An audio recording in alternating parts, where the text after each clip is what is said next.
Relation, कोई relation define होता है, 11th में भी था ये कि ए टू बी, कि ए सेट से बी सेट में देख रहे हैं तो रिलेशन जो है वो ए क्रॉस बी का सबसेट होता है। ए क्रॉस बी होता था कार्टेशियन प्रोडक्ट, उसमें ऑर्डर पेयर बनते थे जिसमें पहला एलिमेंट ए का होता था और दूसरा एलिमेंट होता था बी का। ठीक है, अगर मैं कहूं कि R is on set A, R means relation is on set A का मतलब ए टू ए देख रहे हैं, पहला एलिमेंट भी ए का है दूसरा भी ए का ही है, तो वो ए क्रॉस ए का सबसेट होगा। उसमें ऑर्डर पेयर बनेंगे ए बी, ए को बिलोंग करेगा, बी भी ए को बिलोंग करेगा। क्लियर। अब है टाइप ऑफ रिलेशन। सबसे पहले है empty set. Empty set, empty relation क्या होता है? एक ऐसा रिलेशन होता है, empty relation, A to B ऐसा रिलेशन होता है जिसमें कुछ नहीं होता, उसे बोलते हैं एम्प्टी सेट।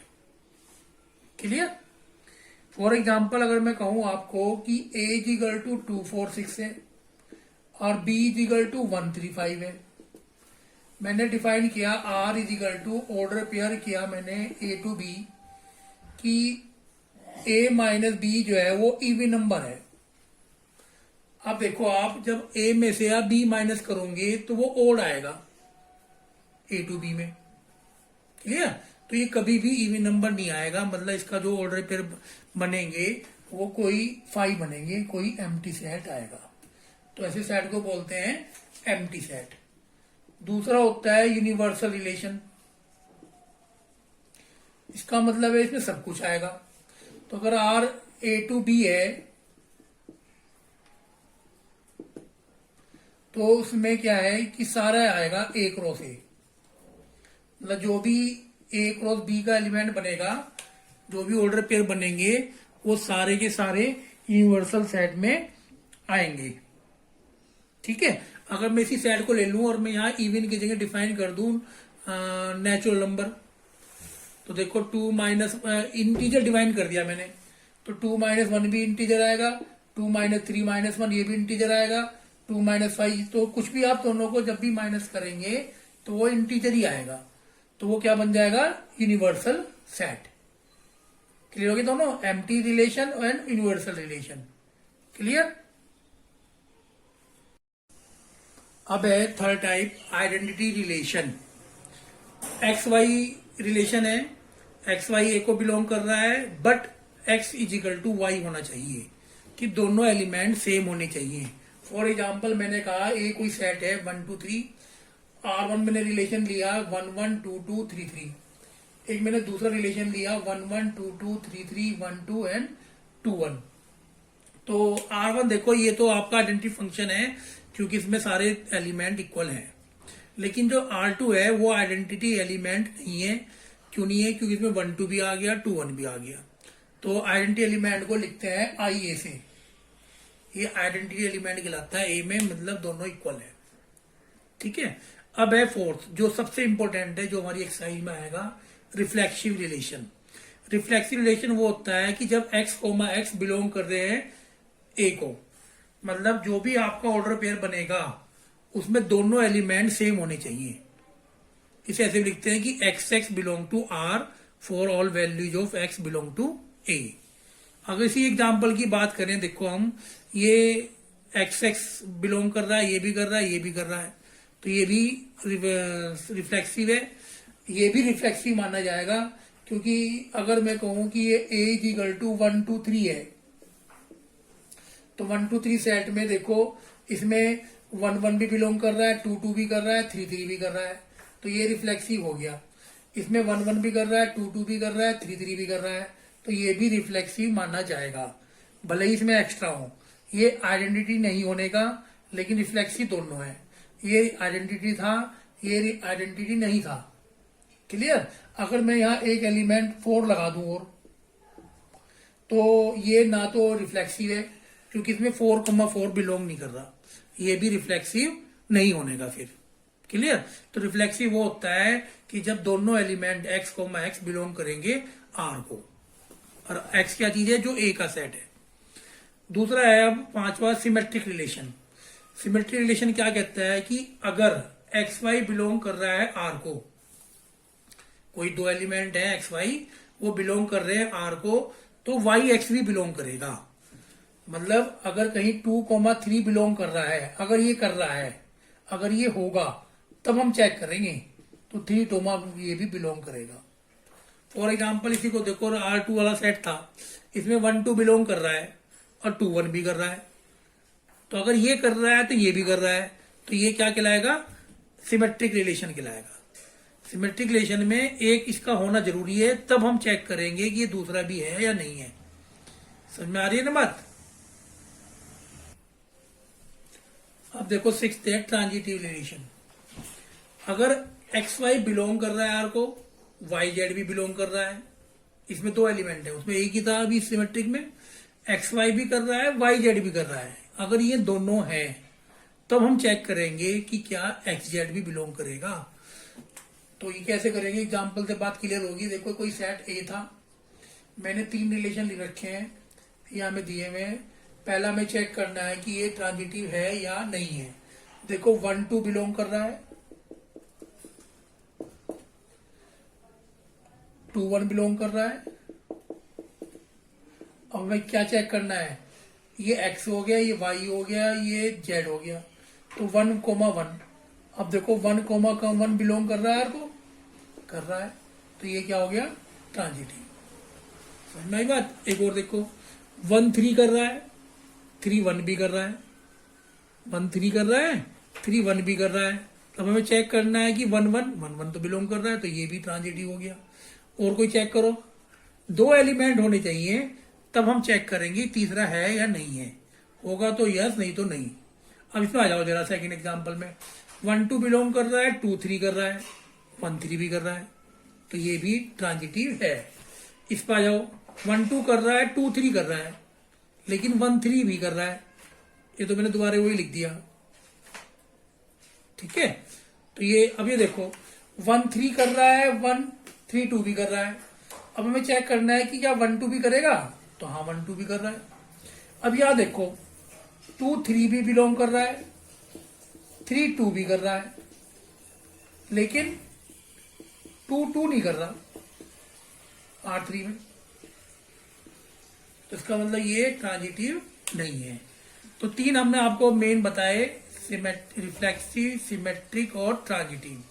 इसकी अगर रिफ्लेक्सिव की बात करें तो देखो 1,1 कर रहा है, 2,2 भी कर रहा है और 3,3 भी कर रहा है, तो इसलिए रिफ्लेक्सिव होगा। अगर हम बात करें सिमेट्रिक की, 1,2 कर रहा है, तो हमें चेक करना है कि क्या 2,1 भी करेगा, 2,1 है। एक और चेक करो, 2,3 कर रहा है, 3,2 नहीं है, 2,3 कर रहा है, 3,2 नहीं है, तो ये सिमेट्रिक नहीं है। ठीक है, चलो अब R2 में देखो 1,2 कर रहा है, 2,3 कर रहा है, 1,2 कर रहा है, तो हमें चेक करना पड़ेगा कि क्या ये 2,1 भी है। अब 2,1 यहां नहीं है, तो ये सिमेट्रिक नहीं है। अगर हम रिफ्लेक्सिव की बात करें, 1,1 तो कर रहा है, ना तो 2,2 कर रहा, ना 3,3 कर रहा, तो ये रिफ्लेक्सिव नहीं है। इस पर जाओ, ये रिफ्लेक्सिव नहीं है क्योंकि 1,1 तो है ही नहीं, 2,2 भी नहीं है, तो जो नहीं होगा वहां तो एग्जाम्पल देके काम चला लेंगे कि भाई 1,1 बिलोंग नहीं कर रहा, तो इसलिए ये रिफ्लेक्सिव नहीं है। समझ में आ रही बात? अब ये देखो 1,2 कर रहा है, 2,1 नहीं कर रहा, तो ये सिमेट्रिक नहीं है। तो ना ये रिफ्लेक्सिव था, ना ये सिमेट्रिक है, ना ये ट्रांजिटिव है। तो जो तीनों होगा, रिफ्लेक्सिव, सिमेट्रिक और ट्रांजिटिव, रिफ्लेक्सिव, सिमेट्रिक और ट्रांजिटिव, वो कहलाता है इक्विवेलेंस रिलेशन। इक्विवेलेंस रिलेशन, तो ये हमें इस एक्सरसाइज में यही चेक करना है कि ये रिफ्लेक्सिव इक्विवेलेंस है या नहीं है। मैं एग्जांपल एक वो बताऊंगा अभी, उससे क्लियर होगी बात आपको। देखिए क्वेश्चन बता रहा हूं मैं, बुक का है, AB <= B³ है। आपको चेक करना है कि ये रिफ्लेक्सिव, सिमेट्रिक, ट्रांजिटिव है या नहीं है। तो इसमें से बहुत सारे नंबर है जो इसको सेटिस्फाई करेंगे। जैसे 2 छोटा है 2 के क्यूब से, 3 छोटा है 3 के क्यूब से, 4 छोटा होगा 4, जितने भी आप नेचुरल नंबर होंगे उसके लिए बात सही आएगी। लेकिन हमें तो देखना है कि ये बात सही ना आए, तो उसके लिए हमने लिया हाफ हाफ। हाफ छोटा नहीं होता हाफ के क्यूब से, ठीक है। तो इसका मतलब रिफ्लेक्सिव नहीं है।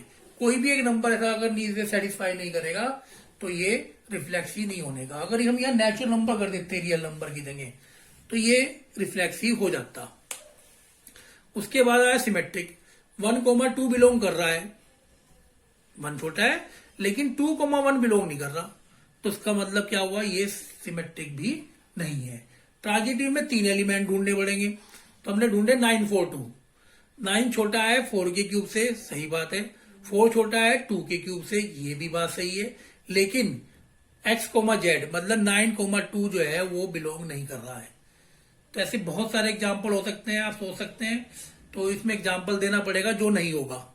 जो होगा वो तो आप सिंपल लेके कर सकते हैं लॉजिक लगा के, लेकिन जो नहीं होगा उसमें आपको ये दिखाना पड़ेगा कि भाई ये बिलोंग नहीं कर रहा है, इसलिए ये नहीं होने का। तो इसमें आपको नंबर याद रखने पड़ेंगे। इसमें 3 क्वेश्चन है, एक less than equal to B square भी है और एक less than equal to B भी है। तो less than equal to B तो शायद रिफ्लेक्सिव हो जाएगा, सिमेट्रिक नहीं होने का। ये दोनों आपको, ये तीनों क्वेश्चन है, बहुत इंपॉर्टेंट है, ये आपको ट्राई करने हैं, ठीक है। एक और देखो, एक और क्वेश्चन देखो। इसमें रिलेशन दिया हुआ है कि पी क्यू एक सेट ऑफ पॉइंट्स है जिसमें डिस्टेंस ऑफ पॉइंट दे रखा है पी का ओरिजिन से, वो इक्वल है distance of point from the Q. Mean आपको ये दिया हुआ है P Q OP is equal to O Q, ये आपको गिवन है रिलेशन। आपको चेक करना है कि रिफ्लेक्सिव होगा या नहीं होगा। तो रिफ्लेक्सिव में हम क्या चेक करेंगे, पी कोमा पी बिलोंग करेगा आर को नहीं करेगा, मतलब ओपी इक्वल टू ओपी होगा, विच इज ट्रू कि भाई पी से हम पी का डिस्टेंस निकाल लेंगे तो ओरिजिन से तो सेम आएगा, तो ये तो रिफ्लेक्सिव हो गया, ठीक है। सिमेट्रिक में क्या चेक करेंगे, पी क्यू बिलोंग कर रहा है आर को, मतलब OP equal to O Q आपको गिवन है। आपको आपने तो और चेंज करके लिख दिया OP O Q equal to OP, तो मतलब क्यूपी बिलोंग कर रहा है आर को, तो ये सिमेट्रिक भी हो गया, ठीक है।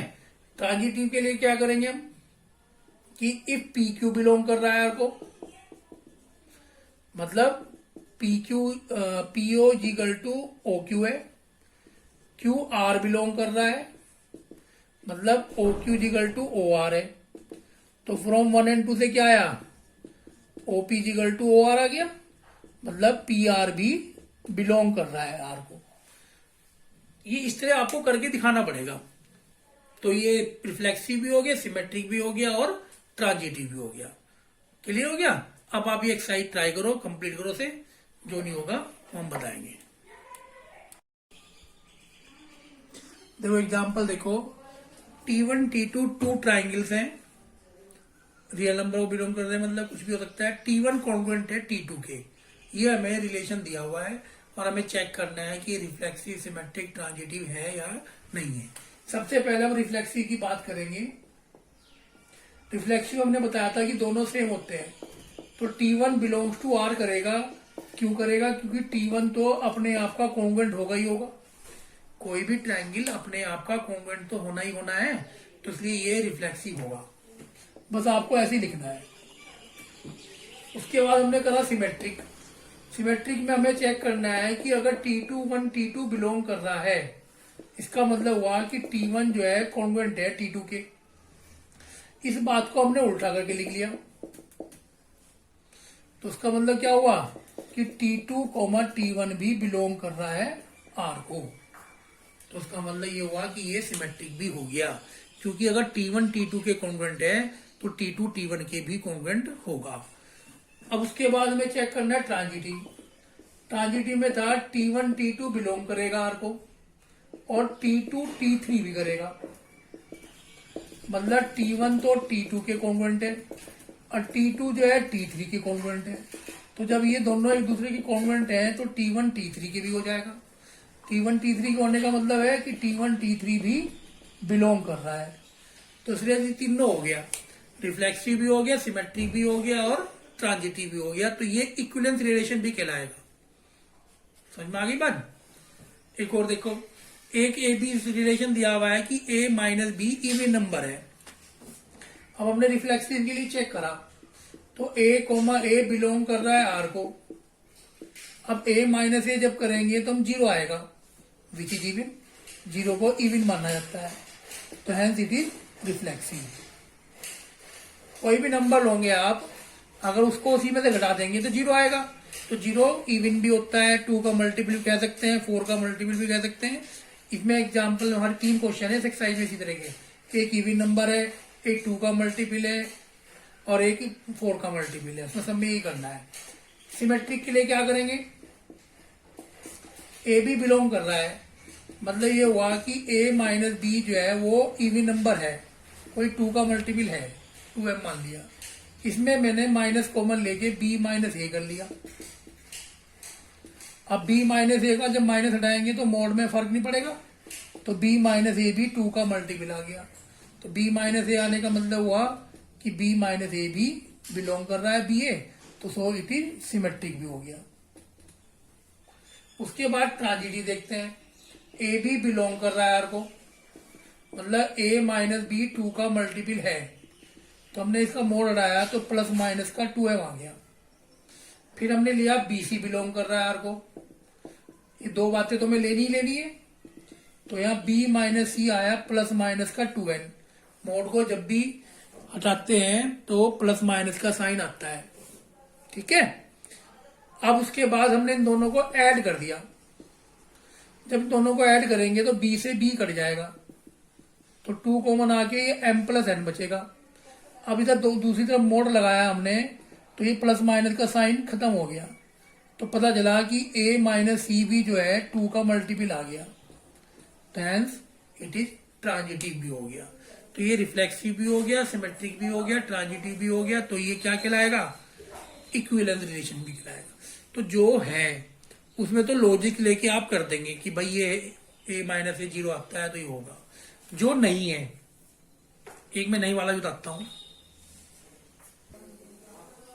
देखो अभी ये क्वेश्चन है कि सिमेट्रिक है, कि ये क्वेश्चन है कि a less than equal to b है, आपकी बारी रिलेशन दिया हुआ है, तो रिफ्लेक्सिव में तो हमने चेक कर लिया कि भाई a बिलोंग करेगा, क्योंकि कोई भी नंबर अपने आप के इक्वल तो होगा ही होगा, लेस देन इक्वल टू का साइन लगा हुआ है, तो लेस देन भी होगा और इक्वल टू भी होगा, ठीक है।